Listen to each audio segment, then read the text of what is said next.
Shalom, Parashat Balak. La Torah dit Vayar Balak ben Tzipor, et kol asher asa Israël la Émori. Balak a vu, Balak le fils de Tzipor, il a vu tout ce que Israël a fait aux Émoréens. Ça veut dire qu'il y avait une guerre aux Émoréens, à Ammon. Ils ont été battus à plate couture et Balak a pris peur. Balak vient d'être intronisé sur une alliance entre Moab et Midian. Moab, en réalité, c'est eux les plus forts, mais ils ont placé un roi provenant de Midian parce que ils se sont dit que Moshe, il doit avoir un secret quelconque pour gagner et avoir des victoires comme ça successives. Il faudrait savoir quel est son secret. Et pour cela, ils ont fait appel aux gens de Midian parce qu'ils ont dit que Moshe Rabbeinu, il a été élevé à Midian. Et alors, on s'est demandé quelle est toute la force de Moshe. On a découvert que Moshe Rabbeinu, il avait une force dans la parole, dans la bouche. Sa bouche, l'organe de la parole, avait une puissance. Alors ils ont dit, on va aller chercher quelqu'un qui a la même puissance également dans la bouche.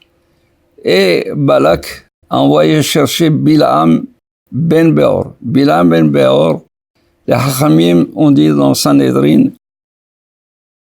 que Akadosh Baruch Hu a donné un prophète à Israël. C'est Moshe Rabbeinu. Et Moshe Rabbeinu, le kam que Moshe be Israël. Il n'y avait pas d'autre prophète aussi grand que Moshe Rabbeinu en Israël. Aval, be'umot ha'olam, pour les nations, Akadosh Baruch Hu a envoyé un grand prophète. Ce prophète était Bilam, mais il n'a pas su garder sa place, sa puissance en tant que prophète. Il a voulu verser dans la magie, dans les sciences occultes. Et il avait une force également dans la parole, dans la bouche. Tout celui qui maudissait était maudit. Et tout celui qui était béni par lui était béni.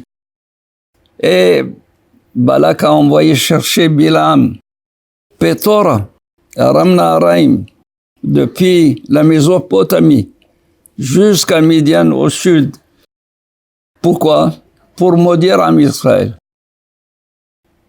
Et on ne sait pas du tout pour quelle raison il n'a pas demandé à ce qu'il le bénisse à lui, sans bénir, sans maudire Am Israël. Il lui dit, tout celui que tu maudis, il est maudit. Celui que tu bénis, il est béni. Alors qu'il soit béni par Bilam, qu'a-t-il besoin de maudire Am Israël alors que il sait que Akadosh Baruch Hu, que le Saint béni soit-il, le Créateur, n'a jamais voulu qu'on maudisse Am Israël. Qui Baruch Hu lui a dit, quand Akadosh Baruch Hu a dit à Bilam, que vient-il faire ces messagers de Balak? Il a dit, Balak ben Tzipor, il m'a envoyé chercher pour maudire Am Israël. Il lui a dit, non, ne va pas avec eux. Alors je vais les maudire d'ici. Il a dit, non, tu ne dois pas les maudire parce qu'ils ne sont pas maudits. Alors je vais les bénir.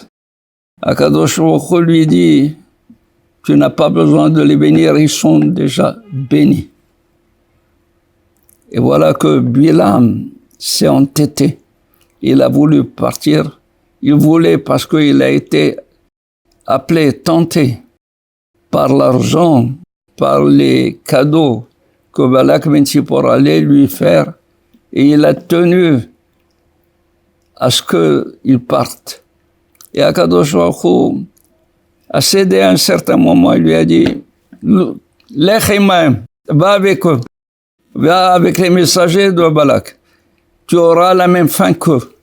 De même qu'ils vont être complètement défaits, toi aussi, tu perdras là-dedans. Et pourquoi alors Akadosh Baruch Hu, une fois il a dit non, une fois il a dit oui, il a accepté, parce que nous avons un klal, nous avons une règle.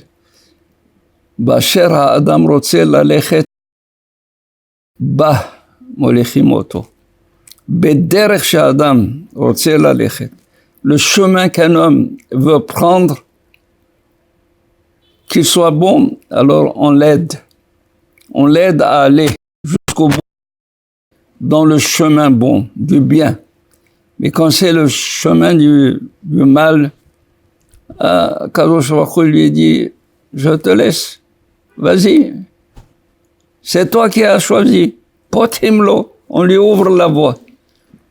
Eh bien, Bilaam, il a quitté Balak ben Sippor dans la mésentente.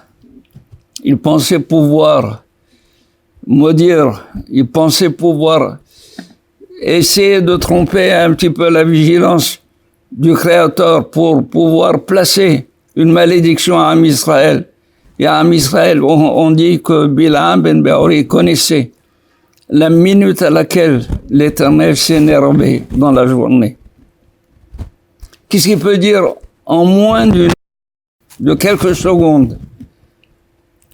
Il allait dire seulement ceci à Kadosh Baruch Hu, Kalem, Kalem, Kaf Lamed même, ça veut dire exterminer. Exterminer, Kadosh Baruch Hu, il a inversé la malédiction de Bilaam.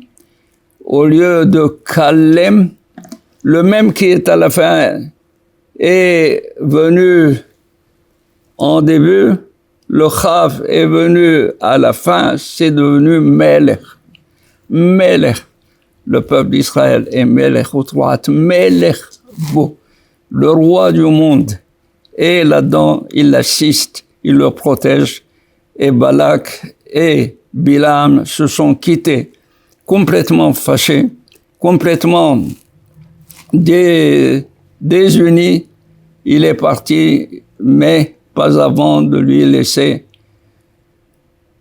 un conseil qui a fait perdre 24 000 âmes du peuple d'Israël. Un conseil d'amener la débauche dans Am Israël, de permettre aux filles moabites, aux filles médianites, d'aller débaucher le Am Israël et de les amener à l'idolâtrie. C'est pour cela qu'il y a eu 24 000 qui ont été décimés. Voilà ce que Bilaam, au début, il était un homme qui avait le message divin, la prophétie, mais il est devenu un devin, il est devenu un magicien, il est devenu quelqu'un de dépravé complètement. Akadosh Baruch Hu l'a exterminé en même temps que les gens de Midian, ce que nous allons voir dans la paracha de Matot. Shalom. Shabbat Shalom.